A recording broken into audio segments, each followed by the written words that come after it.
ತಿನ್ನೋದ್ರಿಂದ ಆರೋಗ್ಯ ಕೆಟ್ಟೈತಂತ ನನ್ನ ಟೀಚರ್ ಹೇಳ್ತಾರಪ್ಪ.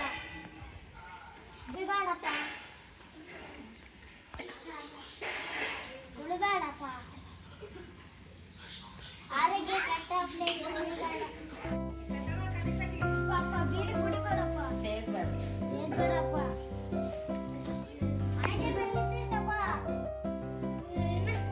ಶ್ವಾಸಕೋಶ ಆಗ್ತದಪ್ಪ, ಟಿಬಿ ರೋಗ ಬರ್ತದಪ್ಪ. ಮಗನೇ ಹೋಗಿ ಏನಾಗಲ್ಲ, ಸತ್ತೈತಿ ನೋಡಪ್ಪ ನೀನು. ಪ್ಯಾಂಟಿಗೆ ಹಾಕಿ ಹಿಡಿದು ಹಿಂಗೆ